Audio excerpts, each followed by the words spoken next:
Good morning. My name is Pastor Thomas W. Broughton. I am the pastor of the Greater Mount Calvary Baptist Church in Boykin, Alabama. I'm coming to you from my office this morning because it is my youngest daughter's birthday. Riley L. is 4 today. Happy birthday, Riley. And we're having quite a bit of commotion at our house. So this was the only quiet place this morning. Today is Easter Sunday, so I say happy Easter to all.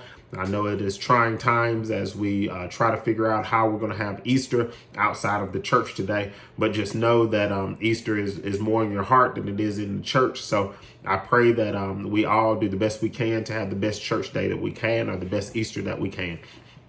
So today I'm going to try to jump right into the sermon and skip the kudos so we can try to pack it all in 30 minutes because I have something that I really need everybody to hear to be more teaching than preaching. So if you will, turn with me to Matthew 26 and 36, and it reads, "Then Jesus went with his disciples to a place called Gethsemane, and he said to them, sit here while I go over there and pray." I'll read it again. It says, "Then Jesus went with his disciples to a place called Gethsemane, and he said to them, sit here while I go over there and pray." And we'll be preaching from the subject of, I'm scared, Pastor, what should I do? I'm scared, Pastor, what should I do? So in times like these, in this coronavirus times, pandemic times, I have found that people are going through full-on anxiety, panic attacks. They are just fearful of everything. Scared if they go in Walmart, they might catch the virus. Scared of touching things.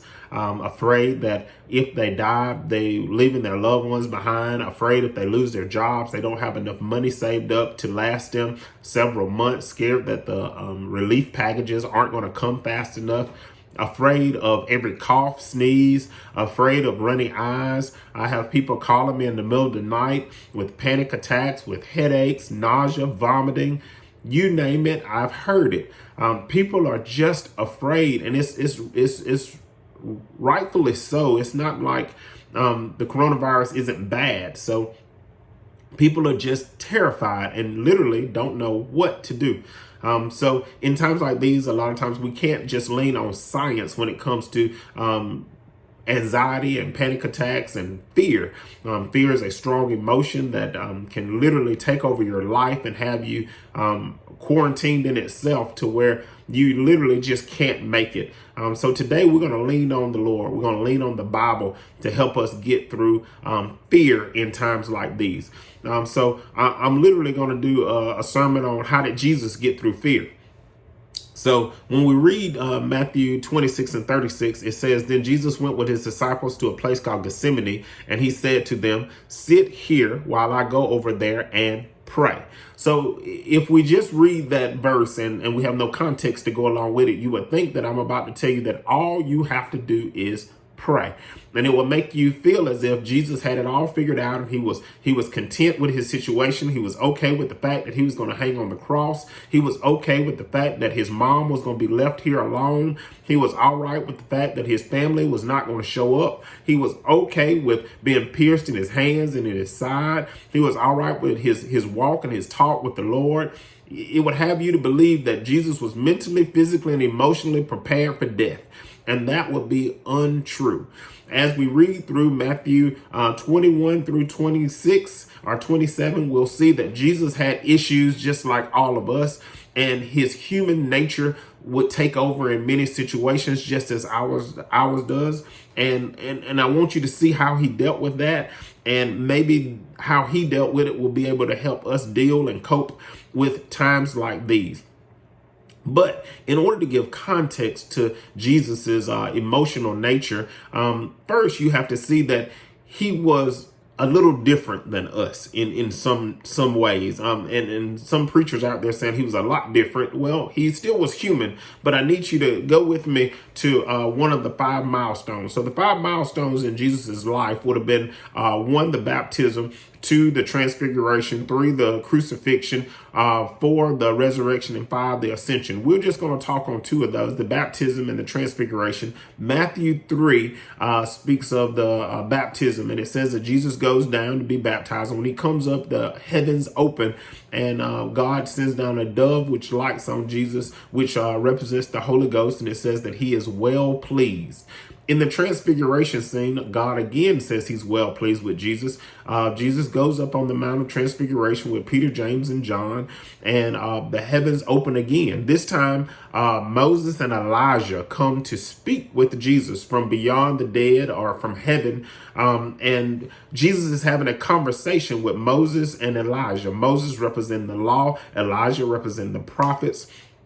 And while this conversation is going on, the lights from heaven shine upon Jesus so brightly that his face began to glow. And some of the books of the Bible call this his glory, and his clothes begin to shine white as snow. So Jesus is literally having a conversation into heaven, and God is smiling upon him and says, "This is my son whom I'm well pleased." So this, in the moment, I need to give you context of where Jesus is. So Jesus is getting ready to die. So he's about to make his death walk, about to start his death walk in a couple chapters. But before he makes this death walk, I need you to understand that the things that you and I worry about death, Jesus does not have to worry about, because he already knows. So we worry about the other side. We worry about where our parents are going to go. We worry about, is there really a God? We worry about how heaven looks. We worry about how heaven feels. We worry about how God looks. We worry about, will we be able to talk to our loved ones? Will we know their names and all those things? Well, Jesus already knows these answers. On the Mount of Transfiguration, the heavens have already opened. He has talked to Moses. He has talked to Elijah. He has talked with God. He has seen the heavens, and they have smiled upon him.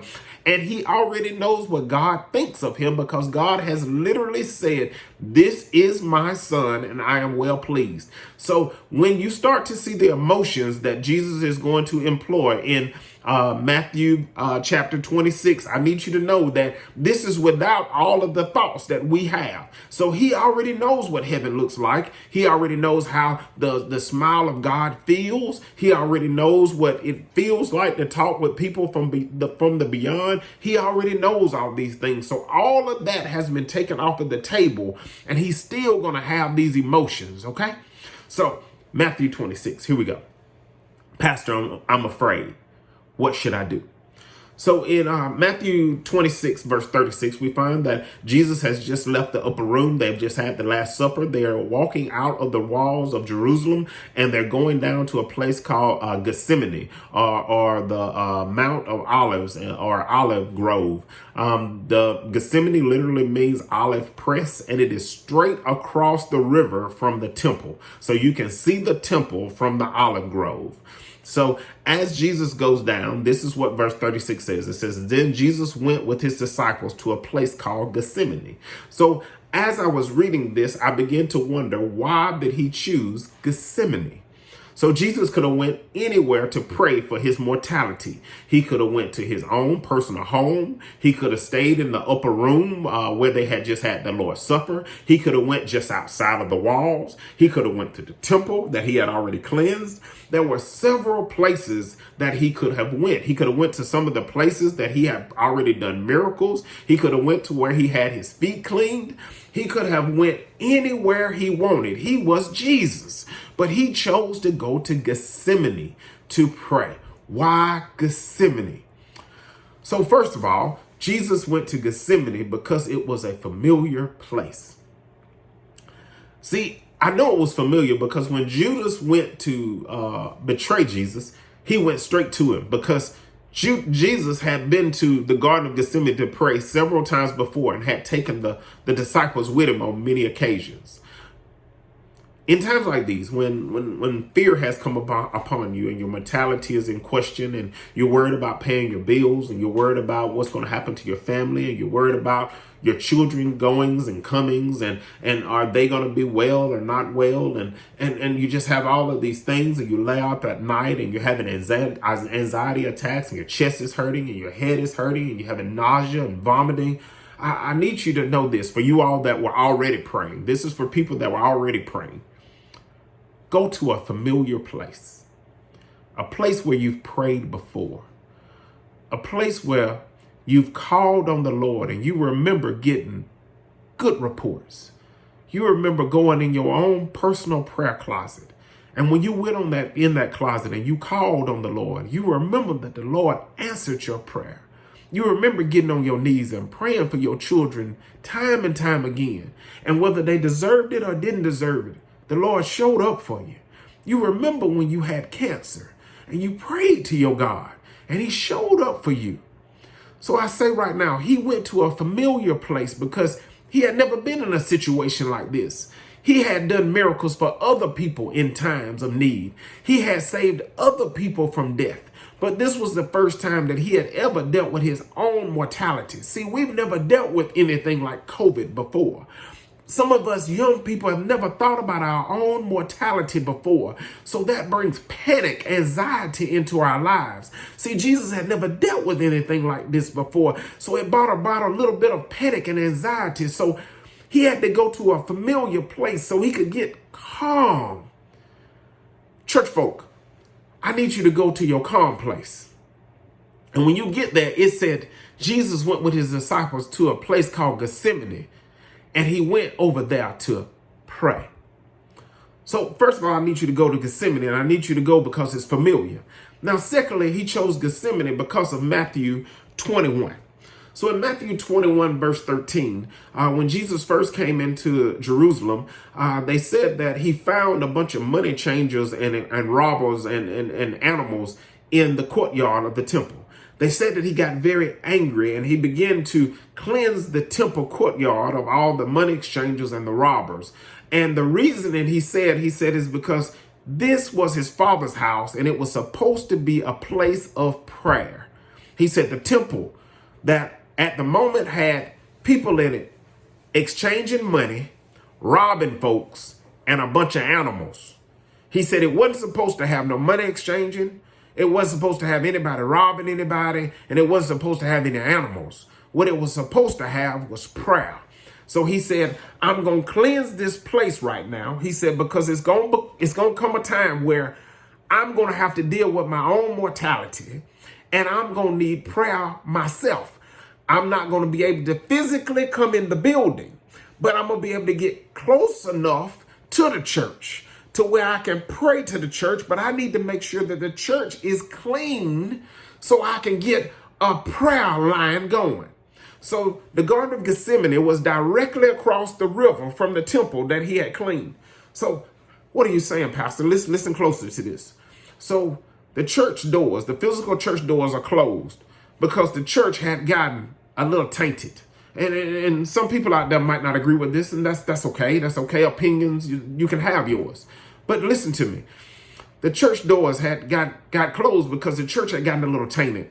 We had money exchangers, people that would just come in and all they thought about on Sunday morning were how much money was going to get paid, how much money was going to get received, who tithing, who offering, and it was money, money, money, money, money. It was the preachers, it was the deacons, it was the members, it was all of us. I'm not blaming anybody. I'm just saying we had become money exchangers. And it was some other people there that was just robbing the church. They were coming and all they thought about was what they could take from the church. Every Sunday, they would just take. God said, I need to clean my courtyards. It was some animals there too, but I'll save that for another Sunday. He said, I need to cleanse it. He said, because it's going to come a time where you can't even come in the doors of the church. He said, but you can get close enough to where you can pray. Y'all, we're at that time where we can't go in the church to pray right now, but we can get close enough. And I'm glad that the church has been cleansed of the money exchangers and the robbers and the animals that were in the church, because right now, y'all, we need prayer. Right now, it's some scared folks out there, some people that's having panic attacks and anxiety attacks, some people that are worried about their mortality, worried about their finances, worried about their mothers and their fathers. There's some people that have already lost some people in this. There's some folks out there that are losing their minds. And hear what I say, they need a clean church right now to pray in. They need to be able to pray. They need to be able to know that they can get to God when they need to get to him. Now, as Jesus was in the garden, it goes on to say in verse 38, it says, then he said to them, my soul is overwhelmed with sorrow to the point of death. Stay here and keep watch with me. So, verse 38, Jesus said, my soul is overwhelmed with the sorrow to the point of death. Stay here and watch with me. So Jesus has his three friends with him, Peter, James, and John. And he tells them that I am overwhelmed. He says that the idea of dying is overwhelming me. Now, it's not just death. You have to understand that Jesus has more than just death on his mind. His mother, who is now a widow, is going to be left alone. Not that she doesn't have other children, but they don't seem to be in the picture. He already knows that Peter is going to deny him. And from what I can tell, Peter has been with him probably the longest and seemingly is his best friend in the world. He knows that Judas is about to turn him in. He knows that he is going to be beaten. He knows that he's going to be stabbed. He knows that he's going to be hung. And there's some other things that we'll talk about that he also knows is going to happen. He knows there's going to be physical, mental, and spiritual anguish that is going to come upon him. And he says out loud to some people around him that he trusts, he said, I am overwhelmed. I want to say this. When there are hard times, when there are things that are tough in your life, there is no shame in saying out loud to people that are close to you, I am overwhelmed. So often we as strong people, be you man or woman, are quick to think that you are weak if you talk about your emotions. You are weak if you confide in somebody that you're scared or that you're emotionally shaken or that you're struggling in this moment. But I'm here to tell you that Jesus said, my soul is overwhelmed to the point of death. He said, what I'm going through is killing me on the inside. He said, if y'all will, I just need to tell somebody that I need to go over here and pray. But before I go, I need y'all to know that I am physically, spiritually, and mentally overwhelmed. So I need y'all to hear this. And I want to say this in the calmest voice I can. So I am a pastor, been preaching for 15 years. I'm a doctor. I've been a doctor for 11 years. And I'm a father. I've been a father for going on 9 years. I'm a husband. I've been a husband for 15 years. I'm a son. Been a son for 40 years. And the other week, I became overwhelmed. I had so many different things going. I had patients that were dying. That I couldn't do anything about but pray. And it felt like prayer just wasn't enough, because despite my best medicine, despite my best prayer, they were dying anyhow. I was getting called out in the middle of the night from my family to go do medical work that put my physical life in danger. And I'm going to be honest, I was afraid. For the first time in my life, I was afraid. And I kept these emotions bottled up inside, and I didn't know what to do with them, because as a strong man, you're not supposed to talk about your feelings. But hear what I say, if you keep them bottled up long enough, they will overwhelm you. Jesus said, I am overwhelmed to the point of death. So I don't think my pastor friend will mind me saying his name. I called a friend of mine, Reverend Love. And I said, Reverend, I know that I'm a preacher. I know that I'm a pastor. I know that I'm older than you. I know that I'm a doctor. I know all these things. But do you mind, just for a minute, do you mind if you just be my pastor for a minute? Can I confide in you for just a minute? And just for 10, 15 minutes, he just let me talk. And when I got through talking, I felt better. He prayed for me. The guy that usually prays for other people, he prayed for me. And when he got through praying and I got through talking, I felt better. My situation hadn't changed. The guy was still passing. I was still going to a scary job, but I felt better. It said that he talked to them and let them know that he was overwhelmed. You got to let somebody know, I am overwhelmed. I am afraid. Don't keep that stuff bottled up inside of you. 39 says that, going on a little further, it said he fell on his face to pray. My Father, if it is possible, may this cup be taken from me. Yet not my will, but your will be done. Now I need you to know that God was pleased with Jesus when he was transfigured. He's pleased with Jesus right now. Jesus has looked into heaven. Jesus has seen Elijah. He's talked to Moses. Jesus knows that he's going to ascend into heaven. He knows where he's going to end up when he dies. But Jesus is afraid, so much so that he begs God not to let him die. Even though he rescinds his question. Originally, he asked him, he said, don't let me die. But I need you to hear this. Hear this, hear this. God said nothing. Verse 40 is not God speaking back. Verse 39 ends with Jesus speaking and God saying nothing. So often Christians get afraid when they don't hear the voice of God. So Jesus has heard the voice of God because earlier God said he was well pleased.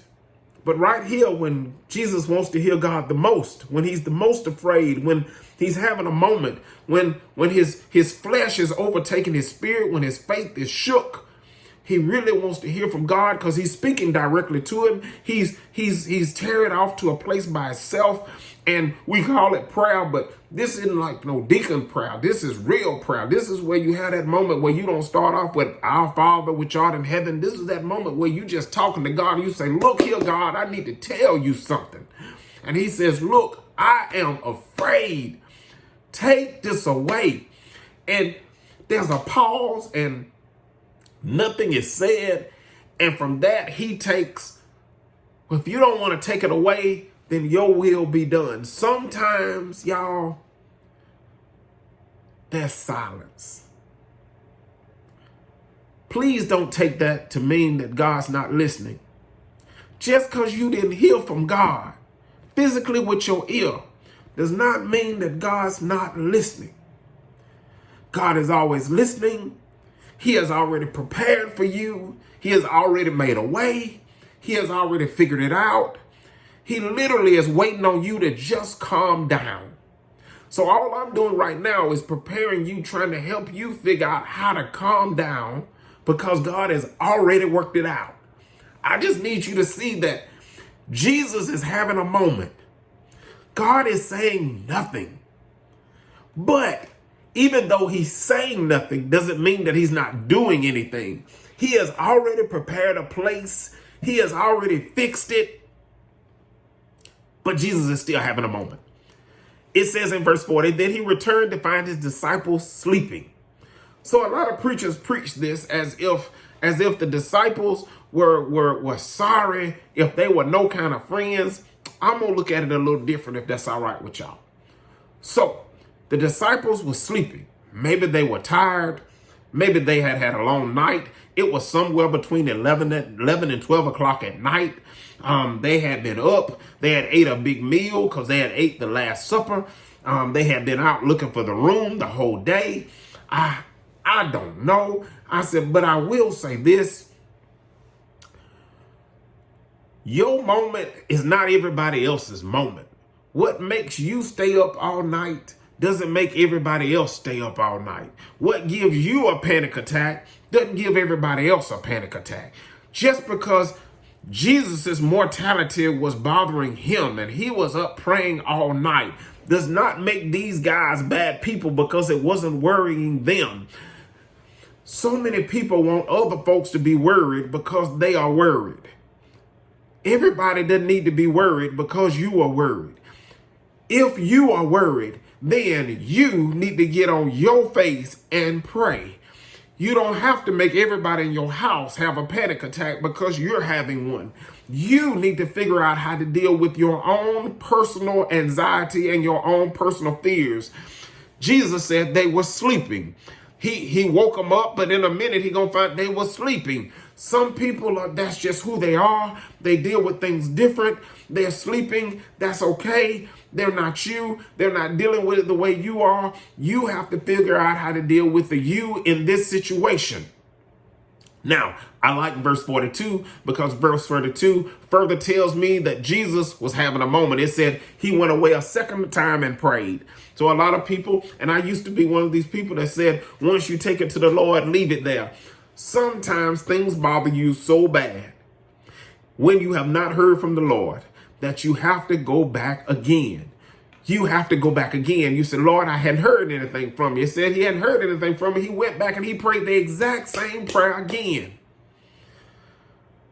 Listen to me, church.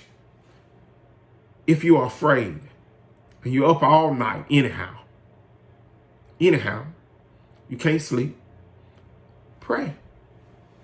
Pray. Tell the same Lord that's been taking care of you. He's been taking care of you. He up anyhow. You're not waking him up. He's up. He already took care of the problem, but it's okay. You hadn't quite put that into your mind yet because I've been there where I can't quite contemplate that God has already taken care of my problem. I can't quite contemplate that he's already paid a bill that I don't have money for. I can't quite contemplate that he's made a cure for something that man said there is no cure for. I can't quite contemplate that my God has already taken care of a problem that I haven't even realized has occurred yet. I'm not omnipresent. I'm not all-knowing. So I can't wrap my mind around how great and how awesome God is. So sometimes, y'all, I have to go to my prayer closet, not once, not twice, but like Jesus, sometimes I have to go 3 times. And even on the 3rd time, I'm not always good with the answer that is given or the lack thereof. But in Matthew 27, and we'll end right here, Matthew 27, it said that Jesus is hanging on the cross. So he has been traipsed around Jerusalem. He has made a long journey. He has been captured. He has been taken through many trials, some legal, some illegal. He has been beaten. He has been deprived of water. He has been spit upon. He is bleeding. Many things have happened to him at this point, none of which are good. And I'm sure these are the things that he has been worried about all night long. These are the things that he prayed about when he talked about the bitter cup. And he so eloquently called all of these things the bitter cup, which will end in death. But in verse 46, he says something that I always found amazing. In verse 46, it says that it's the 9th hour or 3 o'clock by our times. And it says, my God, why have thou forsaken me? So the last time, according to the Bible, that Jesus heard the word of God was when he got transfigured. And God said he was well pleased. All of this stuff has occurred and he has prayed and prayed and prayed. And it seemed like the outcome didn't change. He's hanging between 2 thieves is dark. The mother that he wants to see, because he at least needs to know that she's okay. He can't even see her because it's dark. He could hear the moans and the groans of the two thieves on either side as they slowly die. His mortality is slowly traipsing across the hillside as he feels the spirit leave his body. Thinking about all the good times and the bad times, all the people that he's loved, all the miracles that were done, wondering what's going to happen next. And he asked the simple question, my God, why hast thou forsaken me? In that moment, if that's not fear, I don't know what is. It's okay to be afraid. It's okay to even wonder sometimes if God is even listening. But just know this, church. Just know this. It's called social distancing. That means that physically, we need to be apart. But spiritually, we need to be together. Because see, when you're wondering why God is forsaking you, maybe that day my faith is high. And if you'll just call me, maybe I can help you through your moment. And on my day where my spirit is low, I call Reverend Love and his spirit was high. And he got me through my moment. And maybe when your brother's spirit is low, maybe that was the day that your spirit was high. And if you call the right person on the right day, you won't have to go through all this stuff alone. See, it's called social or physical distancing, not spiritual distancing. See, your spirit has to be all interlocked together. See, even though Jesus thought that his God had forsaken him, his God never forsaken him. His God had already prepared a tomb for his body. He made sure that it was borrowed because he knew he wasn't going to stay there long. He had already prepared an earthquake to make the stone roll away. He had already prepared an angel to sit there to let Mary know that the body had been removed. He had already said that in 3 days he would rebuild the temple. He had already prepared a cloud to ascend him back to heaven. He had already prepared to take the spirit out of Jesus and to reconfigure it. So in Acts 2, it would come down like fire and land upon the disciples and be redistributed as the Holy Ghost. See, God already had a plan. Now, sometimes God's plan isn't our plan. Sometimes God's plan scares us. Sometimes God's plan gives us panic attacks and anxiety attacks and chest pain. But just know that God's plan is a miraculous plan. God's plan is a good plan. Just keep your eyes on God. Keep in contact with each other spiritually. Call one another. Check on one another. You don't have to see each other to talk. We have all of this internet and FaceTime and all these things. Call each other. Make sure everybody's okay. Just because you're socially distant, physically distant, doesn't mean that you can't check on everybody every day. Make sure that their spirit is high. Make sure that they're getting through their days okay. Make sure that everybody's fine. Because everybody's not having good days. And when it's your day to have a bad day, you're going to want somebody to call and check on you. When you see this, it will be Easter Sunday, Calvary. And there's supposed to be bad thunderstorms and tornado watches. So unfortunately, me and Sister Brown will not be able to do our Sunday drive-bys. So we today greet you, pray for you, and hope that you all have a blessed Easter Sunday. We will be praying for you, keeping you all uplifted. We ask that you all check on each other, making sure that everybody is okay. All of the widows of our church, I ask that all the deacons check on all of our widows to make sure that they are well. All the pastors out there, check on your members. Check on your members. If your church is not financially stable enough to financially help them, find another church that is willing to help you, and you all make sure that your church is well. Do not wait on the government to help your church.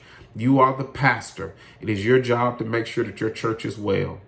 I'm Pastor T.W. Broughton, coming to you from Greater Mount Calvary Baptist Church. Be ye warmed and filled. Be blessed.